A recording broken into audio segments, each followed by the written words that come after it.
Vice President Chiwenga vaita walk away from a journalist mushure mekunge vabvunziwa kuti Mnangagwa vachamira here for the elections.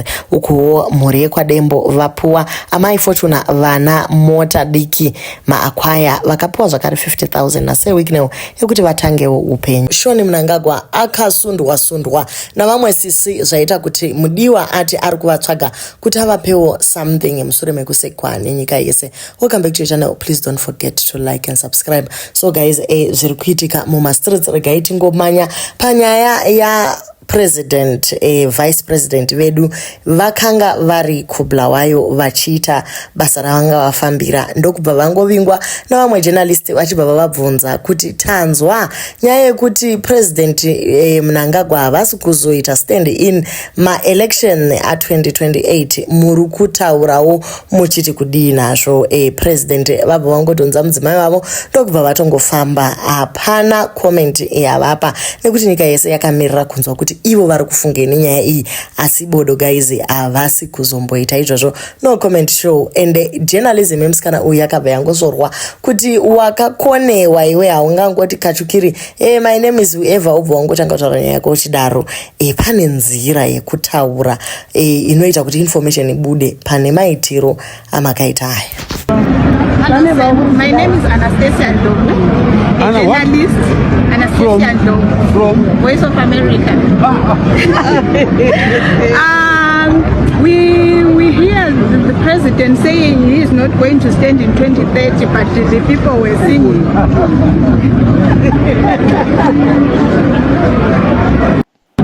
Mangozvionerawo guys mukazvinzwira ndo reaction yavo kune avo vanga vachifunga kuti pane imwe information yavangaita read in between the lines. No guys, nyaya ingoripo ndeyekuti no comment. Ukuwo Collins Mnangagwa nemabrothers ake vakaenda kunovhizitira chimwe chikoro, vasvika kuya vana vakabva vafara zvikuru, asi pana sisi wani vakanyanyisa kufara ndokuswedera pedo naCollins vakabatirira. Nyika yese ikati naimi kuchiri kufarira kuti waona mwana wapresident here kana kuti pane zvimwe.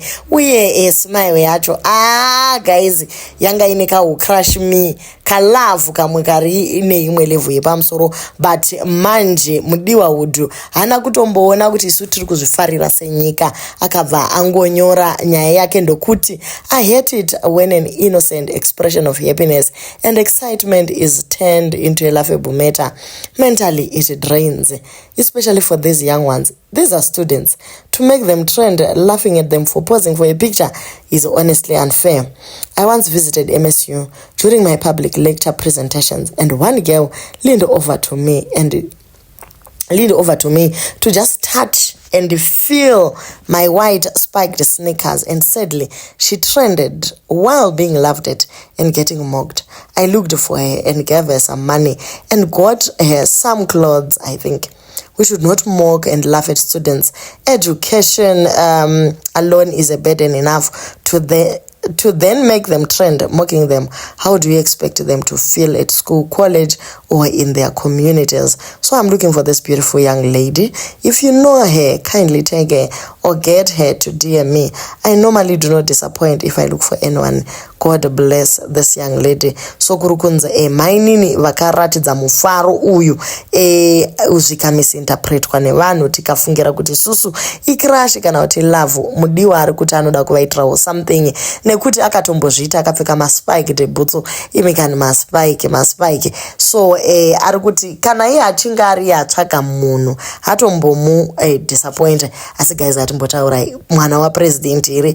Obviously tinotoita zvokutosundana kuti tese tibudewo mupicture, but chatinonyanyoziva isu ndechekuti sewiki newo vakachibata ichi aiwa guys tichakaura tisu tichatokaura nekuti wiki neranobva atongoti for every comment yamakaisa muchiseka musikana kuti akamirira chine mwana wapresident achapuwa akwaya opuwa imwe 5,000 imikane.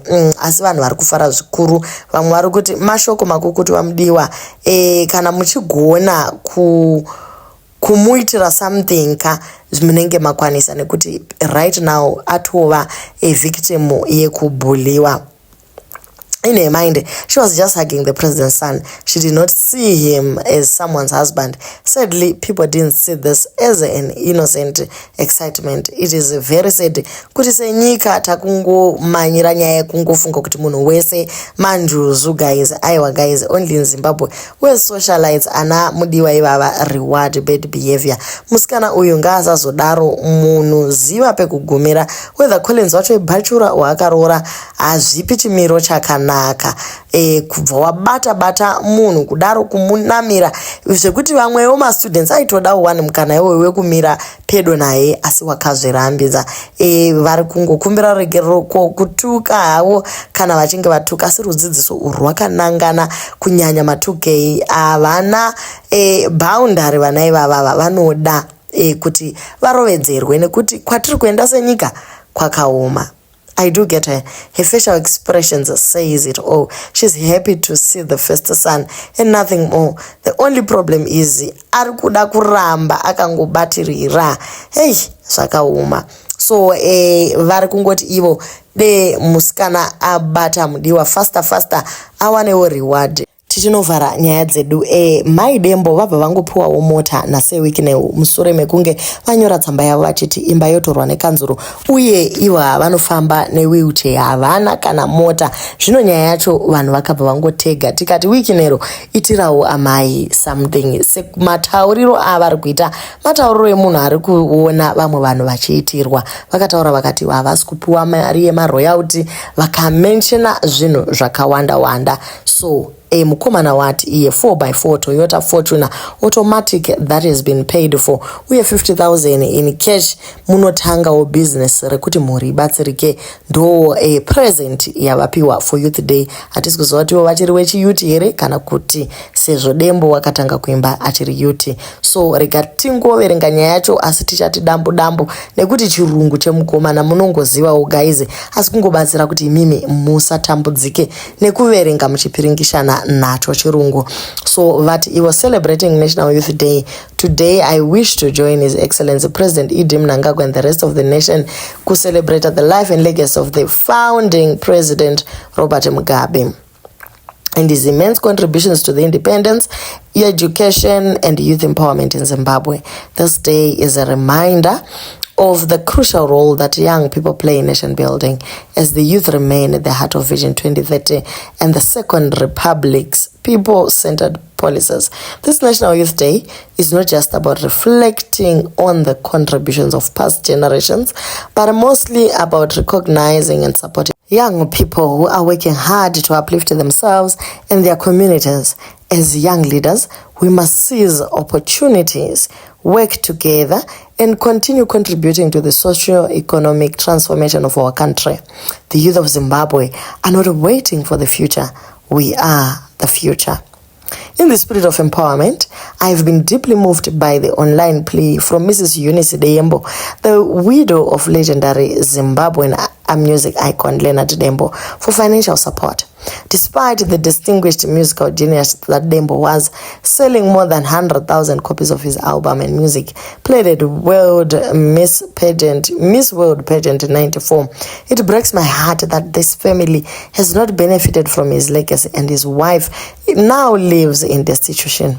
Dembo is actually one of my best yesteryear musician, and some of my personal favorites include Chitekete, Shamwari Yangu Warova, Venenzia, and Ruvarashe, which are themselves anthems at weddings and various events in Zimbabwe and across the globe.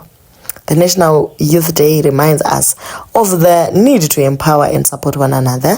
And on that account, I say a big congratulations to Mrs. Dembo. Please go to Exquisite Castle tomorrow, Saturday, 22 February 2025, and see Victor. And collect a brand new spanking new 2024 Toyota Fortuner 4x4 automatic that has been fully paid for. In addition, please collect $50,000 in cash to start a business of your choice that will provide financial stability to your family for your safety and peace of mind. A heavily armed and adequately prepared security team will be assigned to escort you, whether to the bank to deposit the money or to make any purchases to establish your business. Your security is of utmost importance and will not be compromised. It is our duty as the youth to preserve legacies and uplift those in need. National Youth Day is about securing the future for all young Zimbabweans, and no young person who carries the legacy of our heroes should be left behind. It is in this spirit that I also want to recognize Tendai Morgan and Fenistia Dembo, the children of the late music icon, who, like many Zimbabwean youth, are working hard to uphold their father's legacy. You represent the next generation of artists, leaders, and entrepreneurs, and it is only fitting that on such a day with celebrations like this, you can also be empowered as youth. Please go to Enterprise Car Sales and Simas Babachipaga to get my Toyota Acquire NUH. As we celebrate this important day, I urge all young people to embrace the values of hard work, unity, and discipline. Let this day remind us that the future of Zimbabwe is in our hands, and by uplifting one another, we strengthen our nation. May God bless Zimbabwe's youth, and may we continue to rise and inspire and transform our country. So ndo mashoko se wikineo aya varikuti taitirawo mai Dembo something guys, endai munotora mota dzenyu uye nevana vaitirwa something uye they've been given maroads ekuti varambe vachifisha as a family, not kuti tikagaragara next week vodzoka voti aiwa hatichina chino. Aiwa guys, mapuwa mari 50,000 yoyo, you need to use it wisely, otherwise nyaya yekuramba muchingoita charity case, it becomes something else. Aya ndo mayouth manyama akatendeka. Big up say Wikineo to the fullest. Shina Zimbabwe, thank you say Wikineo. This giving is beyond measure. May the Lord keep on blessing you to bless others. Well done say Wikineo, you are God sent. The philanthropic work you've done to this family finally reminded that in the time and chance happens to all when the time is right. Thank you for honoring this important National Youth Day. We are the youth, we are the future. I love my Zimbabwe. So ndo nyaya iripo iyi. Pana mai Dembo vanhu vakawanda havana kuzouya kuzoti aiwa dema vakazvipatara. Vari kuti tinotenda zvikuru 50,000 iyo ichaboostawo kuti vabude mupoverty yavanga vachirarama vari. Guys ka zvafadza izvi, asi vamwewo ndo vane muonero wavo vari kuti welcome to the Banana Republic, where the wealthy hand out luxury cars like candy while the masses perish in unfunded hospitals, denied even the most basic medical care. A nation where excess and suffering coexist, where privilege buys silence, where the cries of the poor are drowned out by the raving of important Indians. How long we will accept this glaring injustice? So ndevamwewo vane muonero wavo vakati zvokwadi zvinhu zvinorwadza kuti vamwe vakanga vakasungwa namakadhibhokisi neshinda kubeit bridge uko, asi vamwe vari kupuwa 50,000 ngonzi heyo tienda unotanga business. Do leave your comments on what you think about nyaya dzedu dzanhasi.